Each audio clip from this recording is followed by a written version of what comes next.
깜짝 놀란 시민들의 걱정은 이제 대통령을 향한 분노로 이어지고 있습니다. 대통령이 스스로 물러나라는 하야 주장과 국회가 탄핵해야 한다는 주장이 본물 터지듯 나오고 있는데요. 최용선 민주연구원 부원장과 함께 향후 전국 전망해봅니다. 어서 오십시오. 안녕하세요. 네, 어젯밤 10시 30분 윤 대통령의 비상계엄령 선포로 인해서 정말 나라 안팎이 시끄러웠습니다. 있어서는 안 될 일이 일어났다고밖에 설명이 안 되는데 처음 이 소식 접하시고 어떤 느낌이 드셨나요?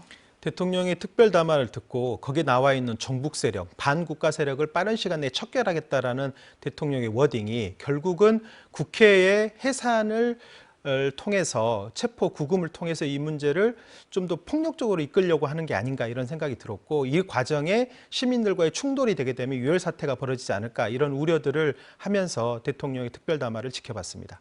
네, 어제 말씀해 주신 것처럼 국회 통제가 있기도 했지만 그래도 국회가 계엄 해제 요구안을 빠르게 통과시키면서 상황이 일단락이 됐는데 대통령이 이런 상황까지 사전에 인지를 못했다고 봐야 할까요?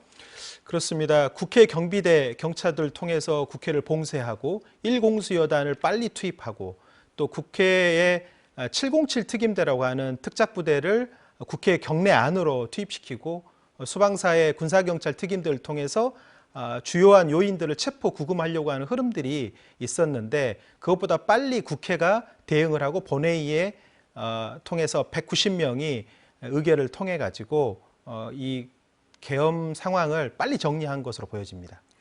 네, 어제 대통령의 발언을 보면 반국가 세력 척결을 강조를 했습니다. 여기서 말하는 반국가 세력이라고 하면 정확히 누구를 지칭하는 걸까요? 지금 윤석열 대통령을 향해서 공세를 강화하고 있는 민주당과 야당을 지칭한 것으로 보여집니다. 또 김건희 여사 특별법을 비롯해서 지금 감사원장 그리고 중앙지검장을 비롯한 검사들의 탄핵을 주도하고 있는 이 민주당에 대한 적개심을 그렇게 표현한 게 아닌가 이렇게 생각합니다.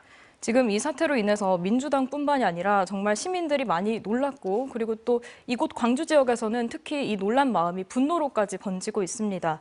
대통령의 하야와 탄핵에 대한 목소리가 높아지고 있는데 대통령 하야 탄핵 가능성 어떻게 보고 계십니까? 어제 국회에서 상황은 엄격하게 보면 내란과 내란 음모의 상황으로 보여집니다. 현행법을 위반하고 헌정 질서를 유린하는 상황으로 보여지기 때문에 탄핵 요건에 충분히 충족된다고 보여집니다.